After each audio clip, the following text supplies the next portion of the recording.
कहते हैं सच्चा प्रेम कभी मरता नहीं, वो सदा सदा के लिए अमर हो जाता है। और बात जब भी पराक्रम की होती है या प्यार की, तो मरुधरा का नाम सबसे ऊपर आता है। नमस्कार, स्वागत है आप सभी का। आपके साथ मैं हूं स्वप्निल।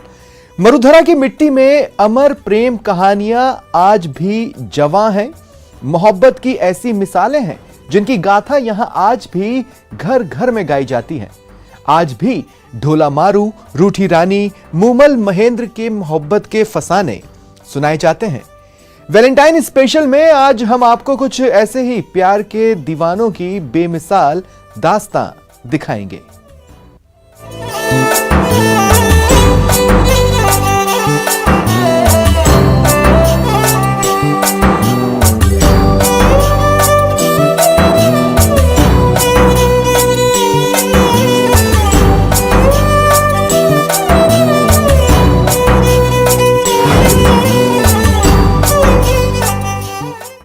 बात जब कभी मोहब्बत की होती है तो दो दीवानों का नाम सबसे पहले जुबां पर आता है, जो बेइंतहा मोहब्बत में फना हो गए, मोहब्बत की दुनिया में अपना नाम अमर कर गए, जिन्हें लोग लैला मजनू के नाम से जानते हैं। अब एक बार फिर वैलेंटाइन डे के मौके पर प्रेमी जोड़ों को इन परवानों की याद आई है।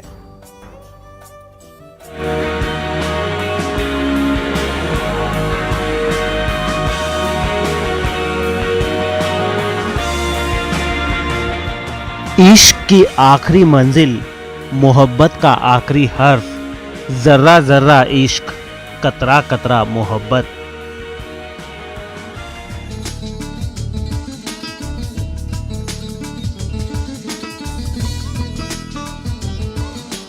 मोहब्बत की दुनिया में जो मुकाम उन दो दीवानों ने पाया, आज तक कोई भी उस मुकाम के आसपास भी न फटक पाया। दो जिस्म जरूर थे, दो दिल जरूर थे, लेकिन एक जान से कम न थे। जब लैला को तकलीफ होती तो मजनू की मोहब्बत मानो मरहम बन जाती, और जब मजनू पर बनाती तो अपने प्रेमी के लिए लैला का प्यार हर दर्द का इलाज बन जाता। जो जीते जी एक दूसरे से जुदा न हो सके और फना होकर भी मोहब्बत की ऐसी मिसाल कायम कर गए कि आज उनकी मज़ार पर मेला लगता है, जहां पर इजहार ए मोहब्बत के दिन प्रेमी जोड़ों का सैलाब उमड़ता है। प्रेमी जोड़े प्यार के इन परवानों की मज़ार पर अपने प्यार की सलामती की दुआएं मांगते हैं। लैला मैनू ਦੇ ਸਥਾਨ ਤੇ ਬਾਬਾ ਜੀ ਦੇ ਅਸੀਂ ਆਏ ਪਹੁੰਚੇ। ਛੋਟੇ ਜਿਹੇ ਬਚਪਨ ਤੋਂ ਮੈਂ ਆਇਆ ਸੀ, ਮੈਨੂੰ ਪਤਾ ਲੱਗਾ लैला मैनू ਦੀ ਇੱਥੇ ਜਗ੍ਹਾ ਬਾਬੇ ਦੀ, ਔਰ ਦਿਲ ਦੀਆਂ ਮਨੋਕਾਮਨਾ पूरियां ਹੁੰਦੀਆਂ। ਸਾਨੂੰ ਬੜੀ खुशी हुई सुन के। प्रेमी जो युगल होते हैं वो तो आते ही आते हैं अपना प्यार जो है परवान चढ़ाने की मन्नत के लिए। जो नवविवाहित युगल होते हैं जिनकी शादी होती है तो उनको भी उनके माँ बाप वगैरह ले जाते हैं कि यहाँ आइए, यहाँ आके आप पूजा जो भी जिस तरीके से वो आस्था अपनी प्रकट कीजिए, ऐसा ही आप में प्यार बना रहे। वैलेंटाइन डे पर इश्क को जिंदगी समझने वाले सुबह से ही मजाज शरीफ पर आना शुरू कर देते हैं। दिन भर प्यार के परवान चढ़ने के लिए दुआओं का दौर चलता है। सानू बड़ी भावना पूरी हुई। असी स्पेशल परिवार समेत, बच्चे समेत, फैमिली समेत सानू खुशी सामने पहुंचे। इन दीवानों की दास्तां भी बेहद दिलचस्प है। ऐसा माना जाता है कि लैला मजनू सिंध प्रांत के रहने वाले थे। श्री गंगानगर के अनूपगढ़ में वो दुनिया को अलविदा कह गए, जो पाकिस्तान बॉर्डर से महज 2 किलोमीटर की दूरी पर है। जबकि कुछ लोग मानते हैं कि लैला के भाई को दोनों के इश्क का पता चल गया और लैला के भाई ने बड़ी ही बेरहमी से मजनू की हत्या कर दी, जिसके बाद लैला भी मजनू के पास पहुंची और अपनी जान दे दी। मेला असी लोहार जो सेवा करते हैं, ते लंगर भी छकाने हैं, ते ठंडा पानी भी पियाने हैं। सारा सिस्टम चली जाता जी मेले का। दुनिया आउंदी है, मत्था टेकदी, आपकी सरदा पूरी होंदी है। पिछले 65 सालों से हर साल 15 जून को लैला मजनू की मज़ार पर 5 दिन का मेला लगता है। मेले और वैलेंटाइन डे पर यहाँ बड़ी संख्या में प्रेमी और नव विवाहित जोड़े आते हैं, अपने प्यार और सफल वैवाहिक जीवन की कामना करते हैं। खास बात यह है कि मेले में सिर्फ हिंदू या मुसलमान ही नहीं, बल्कि बड़ी संख्या में सिख और ईसाई भी शरीक होते हैं। लेकिन इस बार कोरोना की वजह से यहाँ आने वाले प्रेमियों की संख्या में कुछ कमी जरूर रहेगी, लेकिन मोहब्बत की मिठास हर बार की तरह ही बरकरार रहेगी। ऐसे प्यार के परवानों के लिए ही तो कहा जाता है, आशिक मरते नहीं जिंदा दफनाए जाते हैं। कब्र खोद के देखो, अपनी महबूबा के इंतजार में पाए जाते हैं। न्यूज 18 राजस्थान के लिए श्री गंगानगर से अशोक शर्मा की रिपोर्ट। और जब प्यार की बात निकली है तो आज हम बताएंगे एक ऐसी प्रेम कहानी के बारे में जिसे सुनकर आप हैरान रह जाएंगे। ऐसी प्रेम कहानी जो अधूरी रहकर भी प्यार के पन्नों पर अमर हो गई।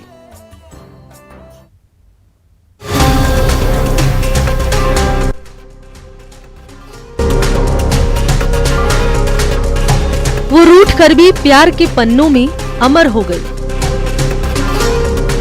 इतिहास में रूठी रानी के नाम से मशहूर हो गई। रूठी रानी, ये सुनकर आपको अजीब जरूर लग रहा हो, लेकिन रानी का प्रेम भरा सच ऐसा है जिसकी मिसाल आज यानी 550 साल भी दी जाती है। रूठी रानी की यह अनूठी कहानी शुरू होती है जोधपुर से, जिसके शासक महापराक्रमी राव मालदेव हुआ करते थे। ऐसा कहा जाता है कि राव मालदेव अपने समय के सबसे शक्तिशाली राजपूताना शासक थे। शूरवीर होने के साथ साथ उन्होंने जोधपुर की सीमाओं का काफी विस्तार किया था, यहाँ तक कि दिल्ली फतह करने तक का समर्थ रखते थे। 31 साल के अपने शासनकाल तक पूरे भारत में उनकी टक्कर का कोई राजा नहीं था। जिसने अच्छों को धूल चटाई, वो पराक्रमी राजा अपनी रूठी रानी को पूरी जिंदगी मना नहीं सके और वो रानी मरते दम तक अपने शूरवीर पति राव मालदेव से रूठी रही। राजस्थान का जो गौरवशाली इतिहास है उसमें आपको कई प्रेम कथाएं, कई सारी ऐसी बातें ख्यातों में, इतिहास में मिलेगी। लेकिन जोधपुर के राव मालदेव जी जो अपने टाइम में हिंदुस्तान के सर्वशक्तिशाली राजा थे, उनकी एक जो रानी थी वो जैसलमेर के मारावल लूणकरण की बेटी थी उमादे भटियाणी। उसका एक अलग इतिहास के पन्नों में उसका अलग नाम दर्ज है। रूठी रानी के नाम से वो साहित्य जगत में विख्यात रही है, जिसके ऊपर मुंशी प्रेमचंद से लेकर के लक्ष्मी कुमारी चुंडावत से लेकर के जितने भी अच्छे राइटर हैं उन लोगों ने उनके बारे में बहुत कुछ लिखा। जोधपुर के राव मालदेव का एक बार जैसलमेर राज्य के राजा के साथ युद्ध हुआ, जिसमें राव मालदेव ने जैसलमेर के शासक को हरा दिया। जिसके बाद जैसलमेर के राजा लूणकरण ने अपनी बेटी उमादे की शादी राव मालदेव के साथ तय कर दी। लेकिन शादी के दौरान राव मालदेव पर लूणकरण ने हमले की योजना बनाई, जिसकी भनक राजा की बेटी उमादे को लग गई और उन्होंने अपने होने वाले पति राव मालदेव को पिता की चाल के बारे में बताया। जिसके बाद राव मालदेव ने जैसलमेर के राजा के बेटे को जोधपुर बुलाया और उनको वहीं रखकर बारात लेकर जैसलमेर पहुंच गए। दोनों का धूमधाम से विवाह हुआ। विवाह के बाद राव मालदेव अपने सरदारों और संबंधियों के साथ महफिल में बैठ गए और रानी उमादे सुहाग की सेज पर उनका इंतजार देखते देखते जब थक गई तो उन्होंने अपनी दासी भारमली को राव मालदेव को बुलाने भेजा। लेकिन सरूर की खुमारी में राव मालदेव ने दासी को रानी समझकर अपने पास बिठा लिया। काफी देर तक जब दासी नहीं लौटी तो रानी खुद राव के कक्ष में पहुंची और जब वहां पर भारमली को बैठा देखा तो आग बबूला हो गई और राजा से रूठ गई। इसके बाद राजा ने रानी को मनाने की लाख कोशिशें की, लेकिन रानी नहीं मानी और रूठी रही। रूठी रानी की जो कहानी है वो जैसलमेर की राजकुमारी उमादे भटियाणी और जोधपुर की महारानी है। वो महाराजा मालदेव की शादी हुई थी जैसलमेर रूठी रानी जिसे अपन कहते हैं भटियाणी जी, उमादे भटियाणी के साथ। भटियाणी इसलिए कि वो भाटी गोत्र से है। लेकिन शादी होने के बाद यानी चौरियों में बैठने के बाद जब अपन प्रथम रात्रि कहते हैं वर वधू के लिए, उस वक्त उनकी एक दासी थी भारमली करके। तो वो दासी सेवा में उनकी थी, तो दासी की सुंदरता वगैरह जो सारी चीज़ें प्रकृति के साथ एक में एक होने की थी, तो उससे जो महाराजा का जो है मन दासी के साथ रम गया। इस बात को लेकर जो रूठी वो उमादे भटियाणी थी वो उनसे नाराज हो गई और गुस्सा करके बैठ गई कि मैंने तो आज मेरी शादी हुई, इस तरह की अगर मेरे साथ घटना घटे तो कोई भी औरत इस चीज़ को सहन नहीं कर सकती है। लेकिन सबसे बड़ी बात यह कि जिंदगी भर वो रूठी रानी अपने पति के प्रति समर्पित भाव से रही। रानी उमादे के रूठने के बाद राव मालदेव जोधपुर आ गए और उन्होंने अपने एक चतुर कवि आशानंद चारण को रूठी रानी उमादे को मनाकर लाने के लिए जैसलमेर भेजा, जिन्होंने रानी को जोधपुर चलने के लिए मना भी लिया। लेकिन जोधपुर के रास्ते में एक जगह रानी ने मालदेव और दासी भारमली के बारे में कवि आशानंद जी से पूछा तो कवि ने निर्भीक अंदाज में एक एक दोहा सुनाया कि मान रखना है तो पति को त्याग दे और पति रखना है तो मान को त्याग दे। लेकिन दो हाथियों का एक ही स्थान पर बांधा जाना असंभव है। ये सुनकर रानी उमादे ने रथ को वापस जैसलमेर ले जाने का आदेश दिया। रानी उमादे जैसलमेर नहीं गई, बल्कि उदयपुर के पास एक छोटे से कस्बे में बस गई। साल बीते और एक दिन राव मालदेव दुनिया को अलविदा कह गए। और जब राव मालदेव की पगड़ी उमादे के पास पहुंची तो वो भी राव मालदेव के प्रेम में सती हो गई।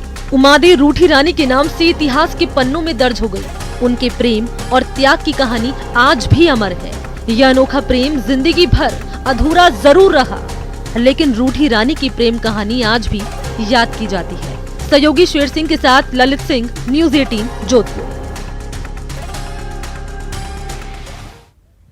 प्यार की दुनिया में जब कभी बेइंतहा मोहब्बत की चर्चा होती है तो मरुधरा के मूमल और महेंद्र की प्रेम कथा जरूर सुनी जाती है। इस प्रेम कथा में रहस्य है, रोमांच के साथ दो प्रेमियों के प्यार की अद्भुत दास्तां है।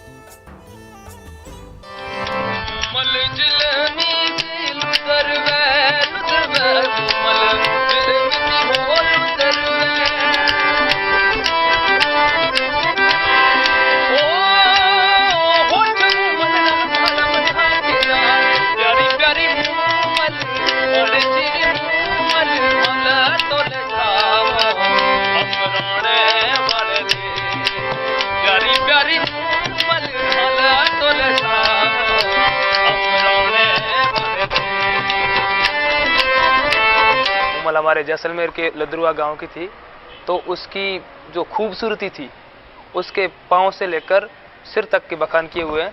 इससे जो सिंध के राणा महेंद्रा था वो उसके बखान के जो गीत है वो सुनकर इम्प्रेस हुआ था, तो इससे वो जैसलमेर आए उनसे मिलने के लिए, और उनका लव स्टोरी है राणा महेंद्रा और मूमल का। ये कहानी है अद्वितीय सुंदरता की मालकिन राजपूत राजकुमारी मूमल और राणा महेंद्र सिंह की। महेंद्र उमरकोट के रहने वाले थे। गुजरात के हमीर जडेजा राणा महेंद्र के बहनोई थे। दोनों हम उम्र थे और दोनों में खूब जमती थी। एक बार दोनों शिकार के पीछे लुद्रवा राज्य पहुंचे, जो अब जैसलमेर के नाम से जाना जाता है। शिकार जान बचाने के लिए काक नदी में कूद गया। महेंद्र और हमीर को काक के पास एक सुंदर बगीचा दिखा। आराम करने के इरादे से दोनों ने बगीचे में प्रवेश किया, जहां उनकी मुलाकात मेड़ी यानी महल की मालकिन से हुई। वहीं पर मूमल महेंद्र की नजरें चार हुई और एक दूसरे में खो गए। इसके बाद दोनों का प्यार परवान चढ़ने लगा। महेंद्र हर रात अमरकोट से ऊंट पर सवार होकर मूमल से मिलने लुद्रवा आता और सुबह होने से पहले वापस अमरकोट चला जाता। ये मोहब्बत है हिंदुस्तान और पाकिस्तान की, जिसमें हिंदुस्तान में रहने वाली एक शहजादी मोहब्बत करती है पाकिस्तान के उस शहजादे से, जो पूरी रात चलकर उससे मिलने के लिए अपने ऊंट पर दौड़कर उससे मिलने आता और उसके बाद उसी रात वापस लौट जाता। मरुधर देश, माड़ देश, जिसको लुधरवा आजकल कहा जाता है, पहले उसकी सीमा सिंध से लगती थी। ये सूफी संतों को खुश करने के लिए उनकी पसंद सूफी संतों ने इस प्रकार की प्रेम संबंधी रचनाएं की है जो दुनिया को बहुत बड़ा संदेश देती है। मूमल महेंद्रा कथा कोई साधारण कथा नहीं है। ये व्यक्ति को संदेश ये देती है कि आदमी को किसी के ऊपर किसी शंका करने के पहले उस चीज़ की पूरी जानबीन छानबीन करनी चाहिए, नहीं तो वो अपने प्रेमी से अपना हाथ धो सकता है। वो अपने इन रेतीले टीलों में गुनगुना रही है और ये कहानी सदियों तक ऐसे ही गुनगुनाती रहेगी जब तक ये रेतीले टीले यहाँ पर जवान रहेंगे। अपने सहयोगी सदाम हुसैन के साथ सिकंदर शेख, न्यूज़ 18 जैसलमेर। ब्रेक के बाद एक बार फिर आप सभी का स्वागत है। प्यार में दो दीवानों की बात हो तो मरुधरा में ढोला मारू की दीवानगी की दास्तां हमेशा याद की जाती है। इस प्रेम में विरह की वेदना है तो मिलन की मासूमियत भी।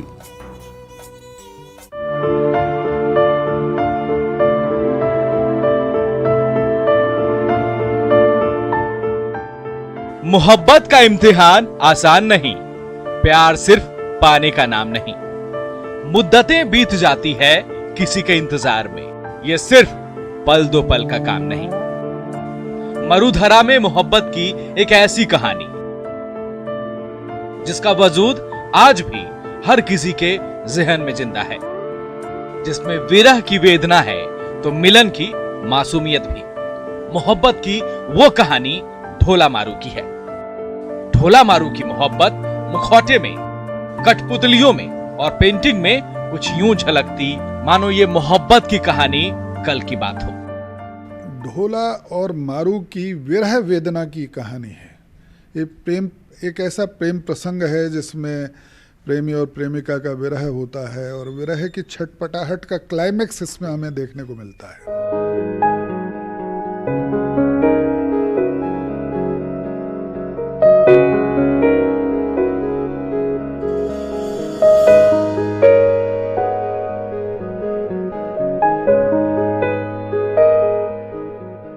ढोला मारू की प्रेम कहानी बीकानेर की है। उस वक्त पुंगल में जब अकाल पड़ा तो पुंगल नरेश राजा नरवर के शरण में पहुंचा। उसी दौरान छोटी सी उम्र में पुंगल की राजकुमारी मारू का विवाह नरवर के राजकुमार ढोला से कर दिया गया। अकाल के समय इन दोनों पक्षों का पुष्कर राज में मिलन हुआ था। पुष्कर राज में नल दमयंती भी आए हुए थे और मरवण के पिता भी आए हुए थे। उस समय बहुत छोटी सी थी, ये कन्या थी, छोटी सी बच्ची थी, परंतु इतनी सुंदर थी, बेहद सुंदर थी कि नल दमयंती ने इसका हाथ मांग लिया पिंगल राव से। और पिंगल ने एक बार मना कर दिया क्योंकि अकाल की स्थिति थी और पिंगल ने कहा कि लोग ऐसा समझेंगे कि इसने अकाल में अपनी कन्या को बेच दिया। पर इनका इतना आग्रह था नल और दमयंती का, नरवर के जो थे, इतना ज़्यादा आग्रह था कि वो झुक गया और उसने थाली में बिठाकर विवाह कर दिया। वक्त बीतने के साथ साथ जब राजकुमार ढोला बड़ा हुआ तो उसकी दूसरी शादी कर दी गई और मारू के जहन से भी बचपन की शादी की यादें मिट गई। राजकुमारी मारू की खूबसूरती के चर्चे दूर दूर तक होने लगे थे। इसी दौरान मारू के माता पिता ने उसे बचपन में हुई शादी की बात बताई तो मारू अपने पति ढोला से मिलने के लिए व्याकुल हो उठी। मरवण जो थी, मारू थी, वो भी जवान हो गई, यौवना हो गई। जब जवान हो गई तो इसके माता पिता ने उसे बता दिया कि तुम्हारा तो बाल्यकाल में इस तरह से ढोला राय के साथ विवाह संपन्न हो चुका है। तो मरवण को जब इस बात का पता चला तो तब से विरह वेदना में व्याकुल रहने लगी। और विरह वेदना का जो क्लाइमैक्स होता है छटपटाहट का, उस क्लाइमैक्स तक वो पहुंच गई। उसको सपनों में भी ढोला राय दिखाई देता था और इतनी छटपटाहट में आ गई कि उसके माता पिता को ऐसा लगा कि ये बात तो अब पहुंचनी चाहिए ढोला राय तक। फिलहाल इतना ही, दीजिए इजाजत, नमस्कार।